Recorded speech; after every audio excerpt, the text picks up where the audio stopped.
Hello friends, स्वागत है आप सभी का हमारे चैनल BTUP स्टडी पॉइंट में। और फ्रेंड, बात करने वाले हैं पॉलिटेक्निक के एंट्रेंस एग्जाम से रिलेटेड। जो यहाँ पे आपका क्रैश कोर्स चल रहा था दोस्त, उसका आज आपका 8वां दिन है। और यहाँ पे आपके आज का क्लास आपका बहुत ही ज़्यादा इंपॉर्टेंट होने वाला है, जिसमें यहाँ पे कुछ फिजिक्स के न्यूमेरिकल भी साथ में करवाने वाले हैं, जो कि एंट्रेंस एग्जाम के लिए बहुत ही ज़्यादा इंपॉर्टेंट है। यहाँ पे बहुत से स्टूडेंट जो हैं दोस्त, वहाँ पे एंट्रेंस एग्जामिनेशन में क्वेश्चन को छोड़कर आ जाते हैं। तो दोस्त, उनको ऐसा नहीं करना है। क्वेश्चन को आप समझने की कोशिश करिएगा, बहुत ही इजी होते हैं जो आपके फिजिक्स के न्यूमेरिकल होते हैं। तो आज का क्लास आपके लिए बहुत ही ज़्यादा इंपॉर्टेंट होने वाला है, तो वीडियो को आप एंड तक देखिएगा ताकि एक एक क्वेश्चन आपको अच्छी तरीके से समझ में आ जाए। और जितने भी यहाँ पे नए स्टूडेंट जुड़े हुए हैं, चैनल को दोस्त सब्सक्राइब करिएगा ताकि दोस्त इसी तरह की वीडियो को नोटिफिकेशन आपको लगातार मिल सके। और जितने भी नए स्टूडेंट हैं वो दोस्त, और भी हमारे पिछले जो 7 क्लासेस हो चुके हैं उसका वीडियो देखने के लिए आप डिस्क्रिप्शन में जाइए, वहाँ पे लिंक मिलेगा पॉलिटेक्निक क्रैश कोर्स के नाम से। वहाँ पे लिंक को ओपन करेंगे तो 7 दिन का जो आपका क्लास चला हुआ है दोस्त, उसका वीडियो वहाँ पे आ जाएगा। एक एक वीडियो को दोस्त आप वॉच करिएगा अच्छी तरीके से, ताकि दोस्त सभी क्वेश्चन यहाँ पे आपको समझ में आ जाए। तो चलते हैं दोस्त, आज की क्लासेस यहाँ से स्टार्ट करते हैं। तो दोस्त, आज का पहला क्वेश्चन है यहाँ पे, एक मापन में व्यास 1.308 सेंटीमीटर आया, इसमें सार्थक अंक। तो इसमें सार्थक अंक बताना है। तो वेरी इजी क्वेश्चन है दोस्त। इसका जो सार्थक अंक होगा ये आपका कितना होगा, 4 होगा। बी दोस्त इसका बिल्कुल ही यहाँ पे करेक्ट आंसर है। और दोस्त, यहाँ पे मैंने मापन से रिलेटेड, यहाँ पे सार्थक अंक से रिलेटेड एक क्लासेस बहुत ही बेहतरीन चलाई थी, जिसमें ऐसे टॉपिक कवर करे थे कि अगर आप दोस्त उसको देखते हैं तो वहाँ पे सारे डाउट आपको क्लियर हो जाएंगे। उसका भी लिंक दोस्त मैं आपको डिस्क्रिप्शन में दे दूंगा। जैसे आप फिजिक्स का प्लेलिस्ट खोलेंगे तो वहाँ पे आपको मिल जाएगा। तो यहाँ पे दोस्त बात करते हैं, यहाँ पे जो सार्थक अंकों की संख्या होगी वो कितनी होगी, यहाँ पे 4 होगी। जो आपका यहाँ पे ध्यान से समझिएगा, क्योंकि जो दशमलव बिंदु की स्थिति होती है उसका सार्थक अंक पे कोई भी प्रभाव नहीं पड़ता। अगर यही दोस्त आपका यहाँ पे 0 हो जाता, ठीक है, तो ये आपका क्या होता है, यहाँ पे दशमलव जो सार्थक अंक है वो संख्या क्या हो जाती, घट जाती। लेकिन यहाँ पे दशमलव के होने से सार्थक अंक में कोई भी प्रभाव नहीं पड़ता। यहाँ पे दोस्त मैं आपको कुछ इंपॉर्टेंट पॉइंट बता रहा हूँ इससे रिलेटेड, जो आपका सार्थक अंक है। तो पहली बात जानते हैं यहाँ पे सार्थक अंक होता क्या है। तो किसी राशि की मात्रा में यथार्थता पूर्वक ज्ञात अंकों को पहले संदिग्ध अंकों को सार्थक अंक कहते हैं। ठीक है, यहाँ पे दूसरे पॉइंट पे हम बात करते हैं। तो दूसरा पॉइंट है, किसी मापी गई राशि में सार्थक अंकों की संख्या मापक यंत्र की अल्पतमांक पर निर्भर करती है। किस पे दोस्त, अल्पतमांक पे आपका निर्भर करती है। तीसरे पॉइंट पे यहाँ पे बात करते हैं कि किसी माप में सार्थक अंकों की संख्या जितनी अधिक होगी वह माप उतनी ही अधिक यथार्थता होगी, अर्थात उसमें उतना ही ज़्यादा वहाँ पे शुद्धता होगी। एक तरह से यहाँ पे कह सकते हैं, जैसे यहाँ पे अगर 3 है, अगर इससे ज़्यादा होता तो वहाँ पे जो यथार्थता होती जो वो आपकी उससे अधिक होती। अगर यहीं पे देखा जाए कि 1.3082 हो जाए तो इसकी यथार्थता होगी जो दोस्त वो आपकी सबसे अधिक होगी। ठीक है, तो इस पॉइंटों को आप समझिएगा। मात्रक बदलने से माप में या सार्थक अंकों पर कोई प्रभाव नहीं पड़ता। अगर यहाँ पे आप माप, ये आपका सेंटीमीटर दिया हुआ है या दोस्त यहाँ पे मीटर दिया हुआ है, तो इससे आपका सार्थक अंक पर कोई भी इफेक्ट नहीं पड़ता है। तो ये पॉइंट आप नोट करिएगा। मैं बात करता हूँ यहाँ पे अगले क्वेश्चन की ओर। तो अगला क्वेश्चन है दोस्त, यहाँ पे दृढ़ता गुणांक का विमीय सूत्र है। तो जो आपका यहाँ पे दृढ़ता गुणांक का विमीय सूत्र है वो आपका क्या है, डी है, ml-1 t-2। जो दृढ़ता गुणांक होता है दोस्त वो आपका क्या होता है, कर्तन प्रतिबल बटे कर्तन विकृति का अनुपात होता है, जो आपका दृढ़ता गुणांक होता है। आयतन मापांक क्या होता है, आयतन मापांक होता है सीधा प्रतिबल बटे आयतन विकृति। क्या होता है दोस्त, सीधा प्रतिबल बटे आयतन विकृति। यहाँ पे पॉइजन अनुपात की बात करते हैं तो पॉइजन अनुपात क्या होता है, पार्श्व विकृति बटे अनुदैर्ध्य विकृति। ठीक है, तो इसका दोस्त यहाँ पे केवल विमीय सूत्र पूछा जाता है। तो इसका विमीय सूत्र जो है वो आपका ml-1 t-2 है। यहाँ पे दोस्त हम चलते हैं अगले क्वेश्चन की ओर। और अगला क्वेश्चन है यहाँ पे, और दोस्त आपको बता दें, एक स्टूडेंट था विजय बहादुर, वो दोस्त यहाँ पे बोल रहा था कि सर आप थोड़ा फास्ट पढ़ाइए, तो मैं उनको बताना चाहूँगा दोस्त आप पॉइंटों को समझने की कोशिश करिए, एक एक पॉइंट को समझिए, आप भागने की कोशिश न करिए। एक एक पॉइंट आप समझे रहेंगे दोस्त, वहाँ पे एंट्रेंस एग्जामिनेशन में वही पॉइंट वहाँ पे आपको काम आएगा। ये बात आप दोस्त नोट कर लीजिए और दोस्त ध्यान से एक एक पॉइंट आप समझा करिए, भागने की कोशिश न करिए करिए। जितने भी स्टूडेंट जुड़े हुए हैं सभी लोग से रिक्वेस्ट है एक एक पॉइंट दोस्त आप अच्छी तरीके से पढ़ा करिए, ताकि दोस्त अगर एंट्रेंस एग्जामिनेशन में इस पॉइंटों से अगर क्वेश्चन वहाँ पे बनाया जाता है तो आप वहाँ पे क्वेश्चन को आसानी से सॉल्व कर सके। इसलिए दोस्त मैं आपको यहाँ पे कुछ एक्स्ट्रा भी पॉइंट यहाँ पे बताता हूँ। यहाँ पे दोस्त हम बात करते हैं अगले क्वेश्चन की। तो अगला क्वेश्चन था हमारा, जब एक स्थिर बल किसी वस्तु पर लगाया जाता है तो वह वस्तु समान क्या होता है दोस्त? जब एक स्थिर बल किसी वस्तु पर लगाया जाता है तो वह वस्तु समान त्वरण से चलती है। क्या होता है दोस्त? समान त्वरण से चलती है। यहाँ पे दोस्त आपको फॉर्मूला पता होगा, F बराबर क्या होता है? ma होता है। ठीक है, अगर हम यहाँ पे A बराबर देखें तो A बराबर क्या होगा? F अपान में m। क्या होगा? F अपान में m। यहाँ पे दोस्त आपका जो बल है, यहाँ पे बल और द्रव्यमान दोनों नियत है, इसलिए जो आपका त्वरण होगा A, ये भी आपका क्या होगा? नियत होगा। अतः जब स्थिर बल किसी वस्तु पर लगाएंगे तो वह वस्तु क्या होगा? वो आपका समान त्वरण से चलेगा। फिर से सुन लीजिए, जब एक स्थिर बल किसी वस्तु पर लगाया जाता है तो वह वस्तु समान त्वरण से चलती है। ठीक है, तो इसका करेक्ट आंसर आपका बी था। यहाँ पे बात करते हैं इंपॉर्टेंट पॉइंट की।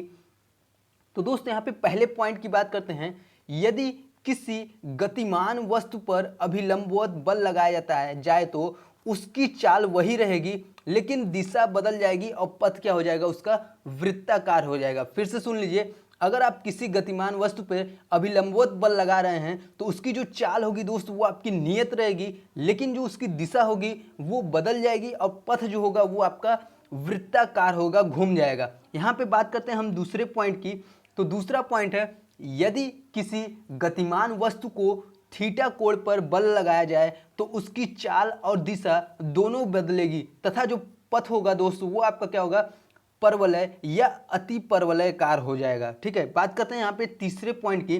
और सभी पॉइंट दोस्त आपके लिए इंपॉर्टेंट हैं, आप एक एक पॉइंट को अच्छी तरीके से नोट डाउन करिएगा ताकि बार बार आप रिवीजन इसका कर सकें। तो तीसरे पॉइंट की यहाँ पे बात करते हैं, यदि किसी गतिमान वस्तु पर गति के विपरीत बल लगाया जाए तो उसकी चाल घटेगी, किंतु अगर दिशा वही रहेगी, किंतु जो दिशा होगी दोस्त वो आपकी वही रहेगी और जो पथ होगा वो आपका एक सीधी रेखा होगा। फिर से आप सुनिए, यदि किसी गतिमान वस्तु के विपरीत बल लगाएंगे तो उसकी चाल घटेगी किंतु दिशा वही रहेगी और पथ जो होगा वो आपका एक सीधी रेखा होगा। बात करते हैं दोस्त हम यहाँ पे अगले पॉइंट की ओर। अगला क्वेश्चन यहाँ पे चलते हैं। ठीक है, यहाँ पे अगला क्वेश्चन है दोस्त, यहाँ पे न्यूमेरिकल टाइप का क्वेश्चन है। ध्यान से आप क्वेश्चन को समझिएगा, क्वेश्चन आपको बोल क्या रहा है और यहाँ पे अच्छी तरीके से एक एक पॉइंट को आप समझिएगा। बोल रहा है एक गतिमान पिंड की गतिज ऊर्जा 400 जूल है। यहाँ पे आपका काइनेटिक एनर्जी दिया हुआ है 400 जूल। पिंड पर उसकी गति के विरुद्ध 25 न्यूटन का औसत बल लगाने से पिंड कितनी दूर पर जाकर रुक जाएगा? तो यहाँ पे दोस्त आपका काइनेटिक एनर्जी यहाँ पे दिया हुआ है। यहाँ पे जो आपकी गतिज ऊर्जा दी हुई है, काइनेटिक एनर्जी दिया हुआ है, वो कितना दिया है दोस्त? यहाँ पे 400 जूल। क्या दिया हुआ है दोस्त? यहाँ पे 400 जूल दिया हुआ है। पिंड द्वारा गति के विरुद्ध लगाया गया बल जो दिया हुआ है वो कितना दिया हुआ है दोस्त? यहाँ पे 25 यहाँ पे न्यूटन दिया हुआ है। ठीक है, यहाँ पे जो होगा पिंड को रोकने में किया गया कार्य होगा वो आपकी पिंड की गतिज ऊर्जा के बराबर होगा, काइनेटिक एनर्जी के बराबर होगा, जो आपका पिंड के रोकने में किया गया कार्य होगा। तो पिंड के रोकने में किया गया कार्य क्या होगा दोस्त? F into yes. क्या होगा दोस्त? यहाँ पे F इंटू यस। जो आपका F है यहाँ पे बल है, जो आपका S है वो क्या है? पिंड द्वारा चली गई दूरी। ठीक है, तो यहाँ पे F इंटू एस बराबर क्या हो जाएगा? यहाँ पे F इंटू एस बराबर क्या हो जाएगा? ये आपका 400 जूल। क्या हो जाएगा दोस्त? 400 जूल। जो आपका पिंड को रोकने में किया गया कार्य होगा वो पिंड की गतिज ऊर्जा के बराबर होगा। यहाँ पे दोस्त आपका F का वैल्यू दिया हुआ है जो पिंड पर उसके गति के विरुद्ध 25 न्यूटन का औसत बल लगाने पे। तो यहाँ पे कितना हो जाएगा दोस्त 25 S इक्वल टू 400। क्या हो जाएगा दोस्त 25 S इक्वल टू 400।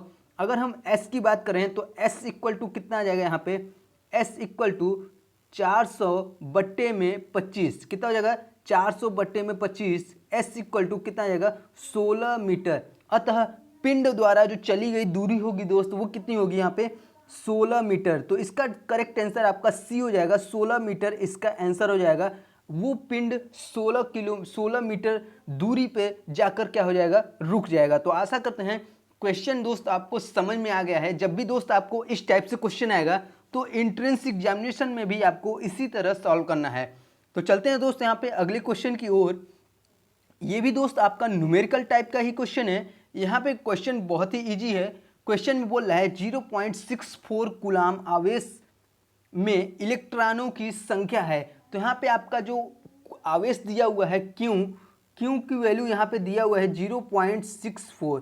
कितना दिया दोस्त 0.64। और आपको दोस्त पता होगा कि इलेक्ट्रॉन पर जो आवेश होता है तो इलेक्ट्रॉन पर कितना आवेश होता है 1.6 इंटू 10 टू पावर -19 कूलाम। यहाँ पे इलेक्ट्रॉन पर जो आवेश होता है 1.6 इंटू 10 टू पावर -90 ये आपका क्या है कूलाम।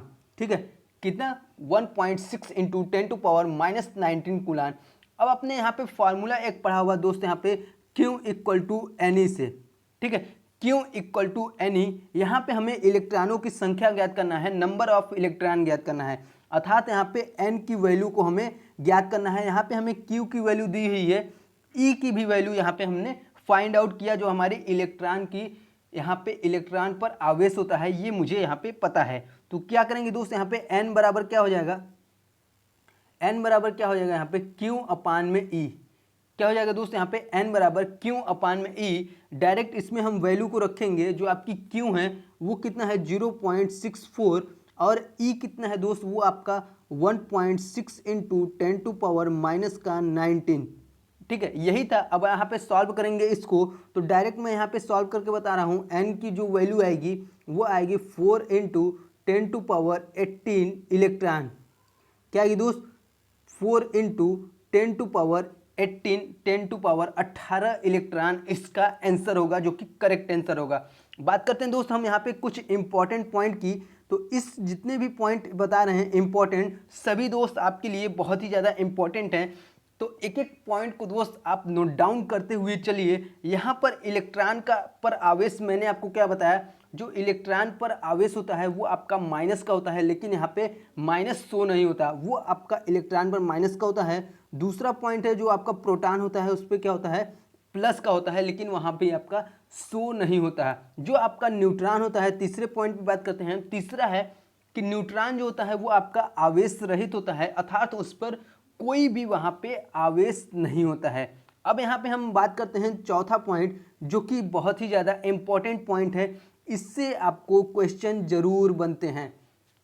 यहाँ पे दोस्त क्वेश्चन है इलेक्ट्रॉन पर आवेश द्रव्यमान कितना होता है। तो द्रव्यमान जो होता है इलेक्ट्रॉन पर 9.1 इंटू 10 टू पावर -31 kg। क्या होता है दोस्त 9.1 इंटू 10 टू पावर -31 kg ये आपका इलेक्ट्रॉन का द्रव्यमान होता है। अब बात करते हैं हम यहाँ पे प्रोटॉन की द्रव्यमान की। तो पांचवें पॉइंट में बात करेंगे कि प्रोटॉन का द्रव्यमान क्या होता है। तो प्रोटॉन की यहाँ पे द्रव्यमान होती है 1.673 इंटू 10 टू पावर -27। ये आपका क्या होता है केजी में होता है। क्या होता है केजी में। अब यहाँ पे 6 पॉइंट पे यहाँ पे बात करेंगे कि न्यूट्रॉन का द्रव्यमान कितना होगा। तो न्यूट्रॉन का जो आपका द्रव्यमान होगा वो होगा 1.675 इंटू 10 टू पावर -27 kg। ठीक है ये रहा आपका कितना दोस्त, ये आपका इलेक्ट्रॉन का ऊपर होगा।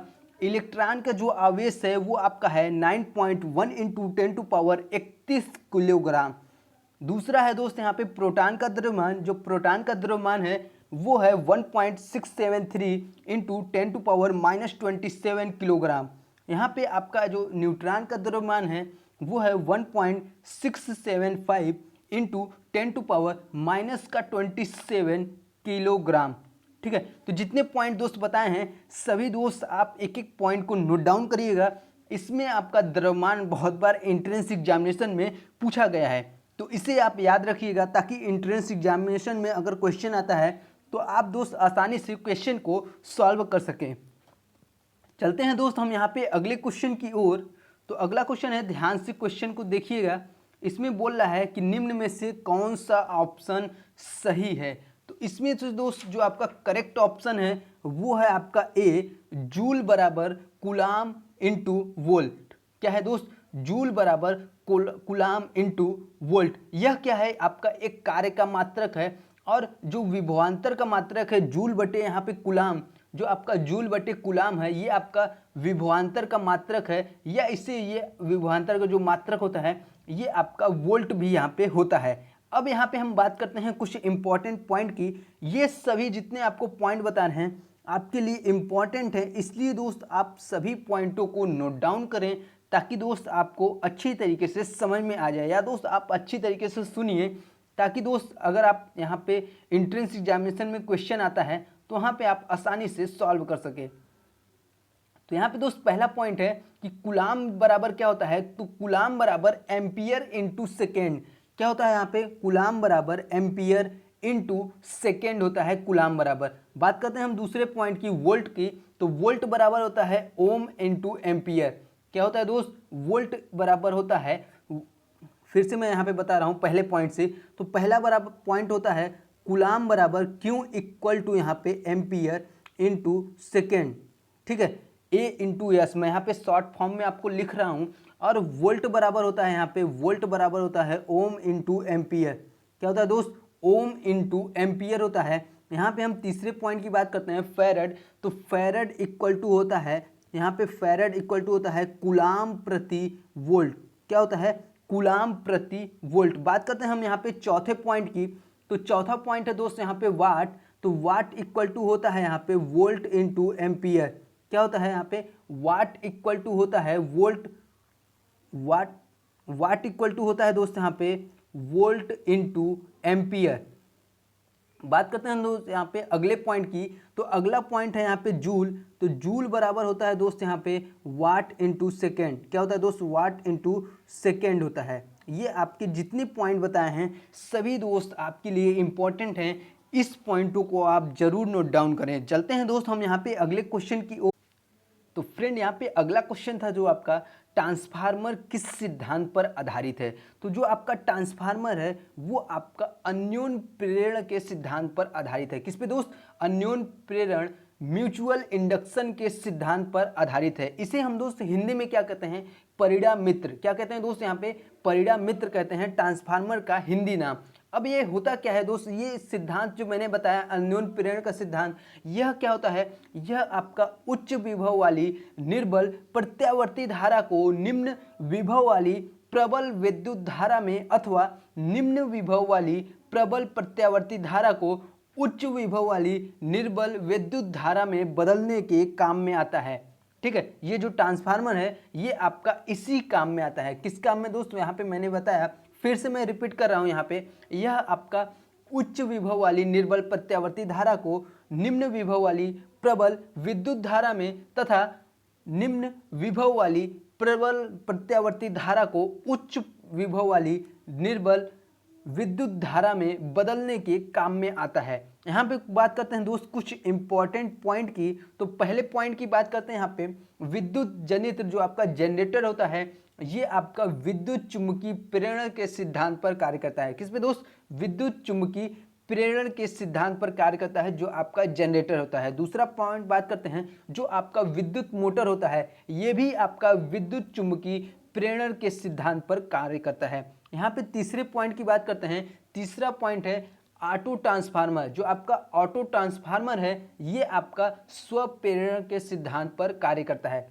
किस पे दोस्त, स्वप्रेरण के सिद्धांत पे कार्य करता है। यहाँ पे चौथे पॉइंट की बात करते हैं। तो चौथा पॉइंट है ट्रांसफार्मर में खनिज तेल का प्रयोग होता है। किस पे दोस्त, खनिज तेल का प्रयोग होता है जो आपका ट्रांसफार्मर होता है। यहाँ पे बात करते हैं हम पांचवें पॉइंट की। तो पांचवा पॉइंट है यहाँ पे, आदर्श ट्रांसफार्मर की दक्षता 1 या 100% होती है।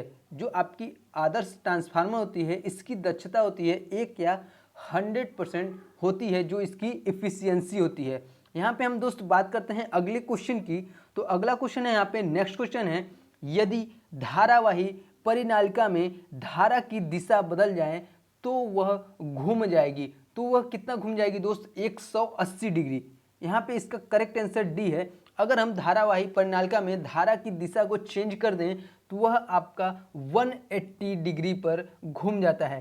कितना दोस्त? 180 डिग्री पर घूम जाता है। यहाँ पे बात करते हैं कुछ इंपॉर्टेंट पॉइंट की।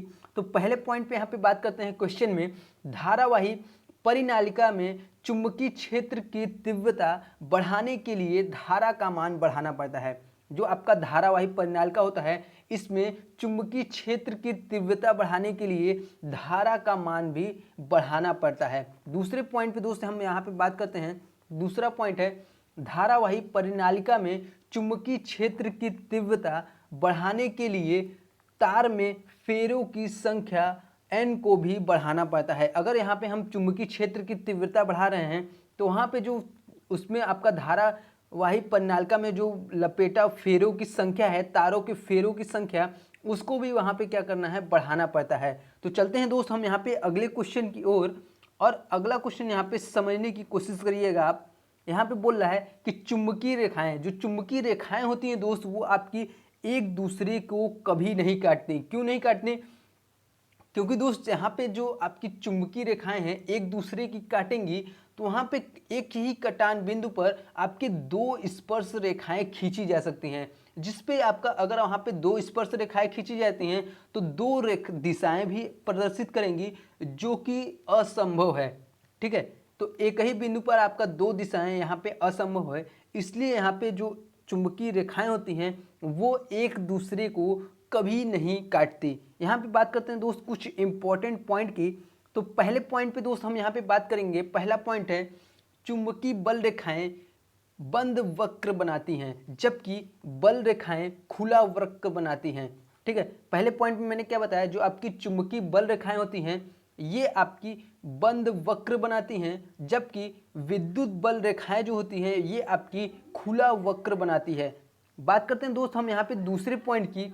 तो दूसरा पॉइंट है, चुंबकीय बल रेखाएं चुंबक के बाहर N से प्रारंभ होकर S पर समाप्त होती हैं, जबकि चुंबक के अंदर S से प्रारंभ होकर N पर समाप्त होती हैं। ठीक है, बात करते हैं दोस्त हम यहाँ पे तीसरे पॉइंट की। एक एक पॉइंट दोस्त आप समझिएगा।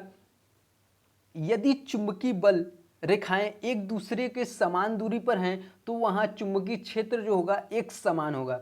यदि चुंबकीय बल रेखाएं एक दूसरे से समान दूरी पर हैं तो वहां पर चुंबकीय क्षेत्र एक समान होगा। बात करते हैं दोस्त हम यहाँ पे चौथे पॉइंट की।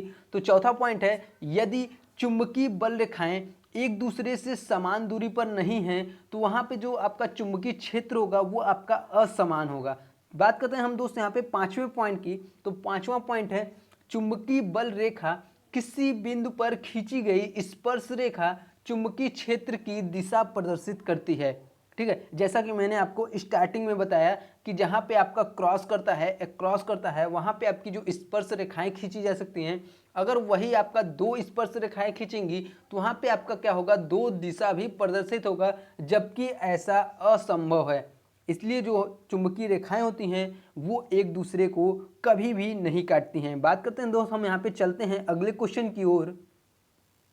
जितने भी दोस्त यहाँ पे नए स्टूडेंट हैं तो आप चैनल को सब्सक्राइब करके बेल आइकन को ऑल पे प्रेस करिएगा, जिससे दोस्त आने वाली वीडियोज का नोटिफिकेशन आपको लगातार यहाँ पे मिलता रहे। तो यहाँ पे दोस्त अगला क्वेश्चन है, नेक्स्ट क्वेश्चन है, एक वास्तविक गैस आदर्श गैस नियम का पालन करती है। तो क्या पालन करती है दोस्त? वो आपका उच्च ताप तथा निम्न दाब पर आपका पालन करती है। High temperature and low pressure, जो आपका एक वास्तविक गैस होता है, रियल गैस होता है, वो आपका उच्च ताप तथा निम्न दाब, high temperature and low pressure पर पूर्ण या आदर्श गैस नियम का पालन करती है।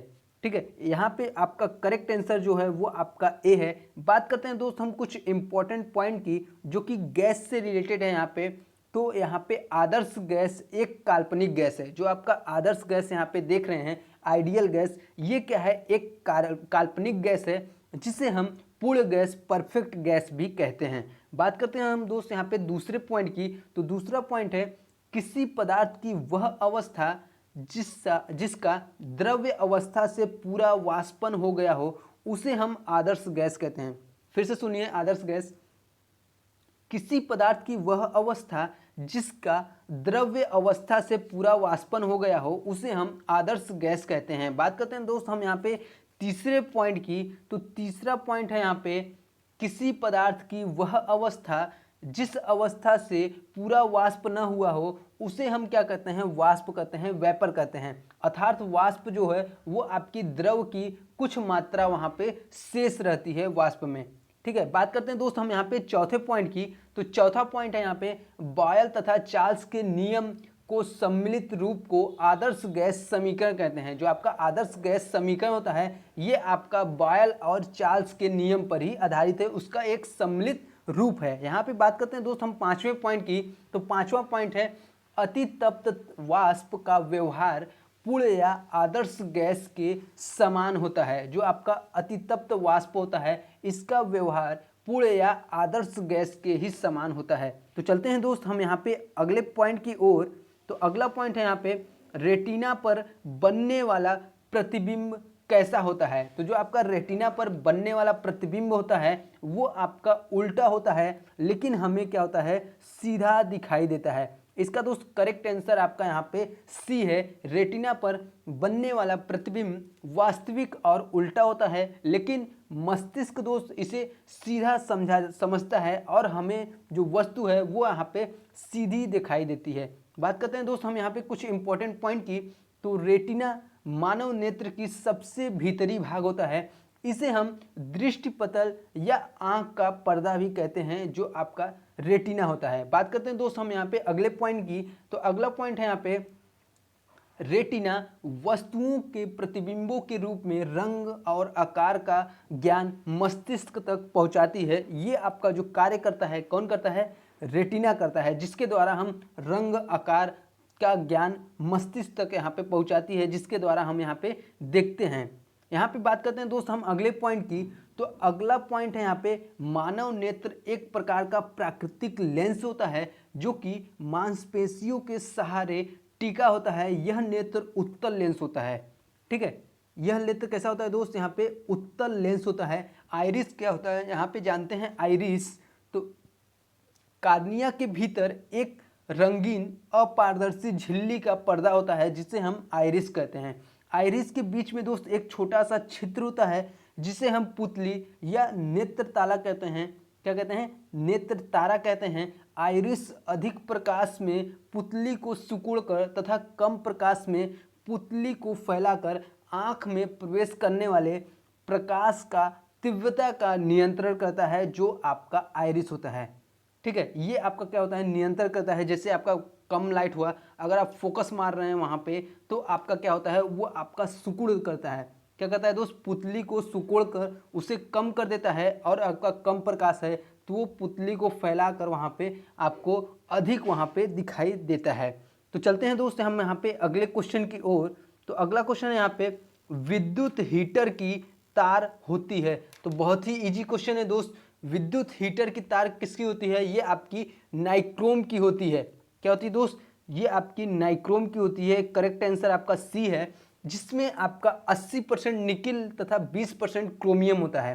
कितना दोस्त, 80% यहाँ पे निकिल होता है, और यहाँ पे जो क्रोमियम होता है वो आपका कितना होता है, 20% यहाँ पे क्रोमियम होता है। ठीक है, 80% निकिल और 20% क्रोमियम होता है, जो आपका यहाँ पे नाइक्रोम होता है। बात करते हैं दोस्त हम यहाँ पे इंपॉर्टेंट पॉइंट की। अगर इसका हम टेम्परेचर की बात करें नाइक्रोम के तार की, तो इसका जो टेम्परेचर होता है, पहले पॉइंट पे टेम्परेचर की बात करते हैं। टेम्परेचर होता है 1100 डिग्री सेल्सियस। कितना, 1100 डिग्री सेल्सियस। अगर हम यहाँ पे इसका मेल्टिंग पॉइंट की बात करें, गलनांक की बात करें यहाँ पे, तो गलनांक जो होता है यहाँ पे दूसरे पॉइंट पे गलनांक की बात करते हैं, तो 1400 डिग्री सेल्सियस जो इसकी गलनांक होती है दोस्त, वो आपकी क्या होती है, 1400 डिग्री सेल्सियस। यहाँ पे हम तीसरे पॉइंट की बात करते हैं, तो दोस्त यहाँ पे तीसरा पॉइंट है नाइक्रोम का विशिष्ट प्रतिरोध उच्च तथा ताप प्रतिरोध गुणांक निम्न होता है।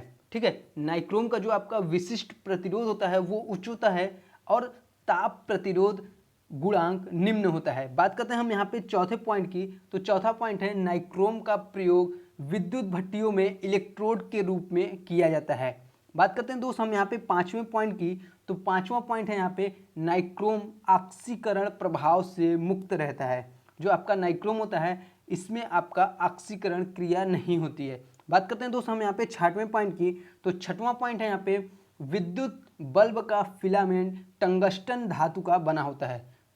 ठीक है, यहाँ पे दोस्त सभी पॉइंट आपके लिए इंपॉर्टेंट हैं, इसे आप नोट डाउन करिएगा ताकि दोस्त आप अच्छी तरीके से एक एक पॉइंट समझ जाएं। यहाँ पे इसकी जो मैंने आपको यहाँ पे टेम्परेचर बताया है ये आपके लिए इंपॉर्टेंट है। यहाँ पे गलनांक जो है ये भी आपके लिए इंपॉर्टेंट है, इसे आप नोट जरूर करिएगा। जो इसकी टेम्परेचर होता है 1100 डिग्री सेल्सियस और जो इसका यहाँ पे गलनांक होता है वो आपका 1400 डिग्री सेल्सियस होता है। तो चलते हैं दोस्त हम यहाँ पे अगले क्वेश्चन की ओर।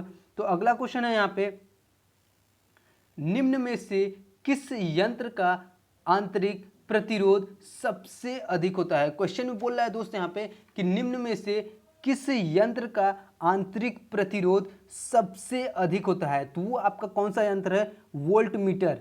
ठीक है, जो आपका वोल्ट मीटर होता है इसका आंतरिक प्रतिरोध सबसे अधिक होता है।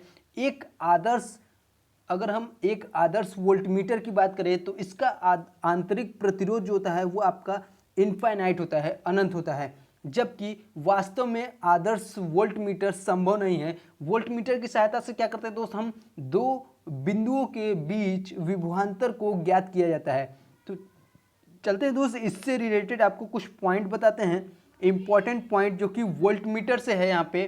तो पहला पॉइंट बताते हैं यहाँ पे, जिस परिपथ में वोल्ट मीटर से विभवांतर मापना होता है वहां पर वोल्ट मीटर को समांतर क्रम में जोड़ते हैं, पैरेलल में जोड़ते हैं, जिसमें हमें वहां पे विभवांतर को मापना होता है। ठीक है, यहाँ पे हम दूसरे पॉइंट की बात करते हैं। दूसरा पॉइंट है धारामापी के श्रेणी क्रम में एक उच्च प्रतिरोध लगाकर वोल्ट मीटर बनाया जा सकता है। किसमें, धारामापी। बात करते हैं दोस्त हम यहाँ पे तीसरे पॉइंट की, तो तीसरा पॉइंट है धारामापी के समांतर क्रम में शंट लगाकर अमीटर बनाया जाता है। अगर हम धारामापी के समांतर क्रम में शंट को लगा देंगे तो वो हमारा क्या हो जाएगा, अमीटर वहां पे बन जाएगा। बात करते हैं दोस्त हम यहाँ पे चौथे पॉइंट की, तो जिस परिपथ में अमीटर से धारा मापना होता है वहां पर अमीटर को श्रेणी क्रम में जोड़ते हैं।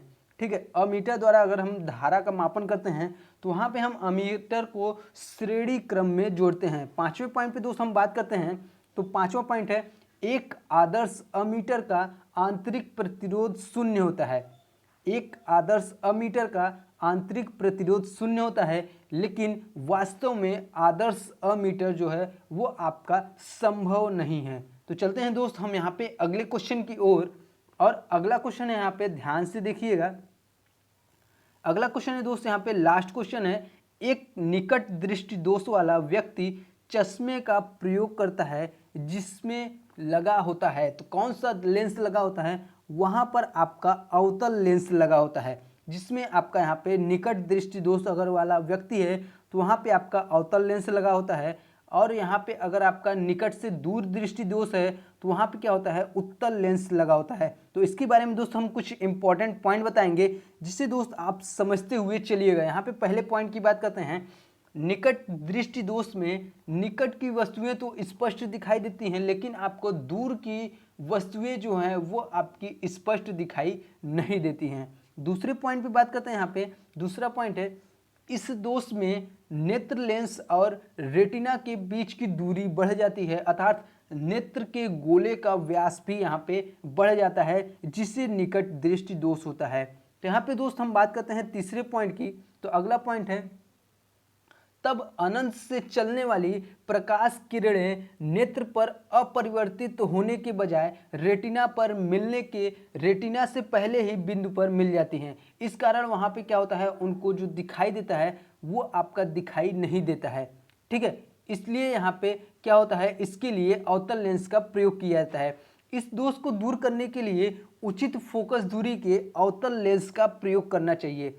ठीक है, तो और भी कुछ इंपॉर्टेंट पॉइंट की बात करते हैं। यहाँ पे चौथे पॉइंट की बात करते हैं, निकट दृष्टि दोष में वक्रता बढ़ जाती है, जिससे वक्रता त्रिज्या तथा फोकस दोनों ही कम हो जाते हैं। बात करते हैं दोस्त हम यहाँ पे अगले पॉइंट की, 5वां पॉइंट है यहाँ पे, निकट दृष्टि दोष में नेत्र लेंस प्रकाश किरणों को अधिक मोड़ता है। किसमें? निकट दृष्टि दोष में जो आपका नेत्र लेंस होता है वो प्रकाश किरणों को अधिक मोड़ता है। बात करते हैं दोस्त हम यहाँ पे अगले पॉइंट की, 6वें पॉइंट की, तो निकट दृष्टि दोष में नेत्र लेंस के गोलक का लंबापन आ जाता है। क्या आ जाता है दोस्त? लंबापन आ जाता है। किसमें? निकट दृष्टि दोष में। यहाँ पे दोस्त हम बात करते हैं 7वें पॉइंट की, अगला पॉइंट है यहाँ पे, निकट दृष्टि दोष में लेंस में प्रोटीन, विटामिन आदि जमा हो जाने से लेंस में ढीलापन आ जाता है। ठीक है, तो जितने दोस्त पॉइंट बताएं आप सभी के लिए पॉइंट आपका बहुत ही ज़्यादा इंपॉर्टेंट है। हो सके तो दोस्त इस पॉइंटों को आप कॉपी पे नोट डाउन जरूर करें, ताकि दोस्त बाद में इसका आसानी से रिवीजन कर सके। तो आशा करते हैं दोस्त आप सब यहाँ तक वीडियो देख रहे हैं तो वीडियो आपको पसंद आई होगी। वीडियो पसंद आएगी तो दोस्त वीडियो को लाइक करिएगा, और वीडियो को दोस्त अपने फेसबुक और व्हाट्सएप ग्रुप में शेयर जरूर करें, ताकि दोस्त अधिक से अधिक स्टूडेंट यहाँ पे जुड़ सके। वीडियो देखने के लिए आप सभी का बहुत बहुत धन्यवाद।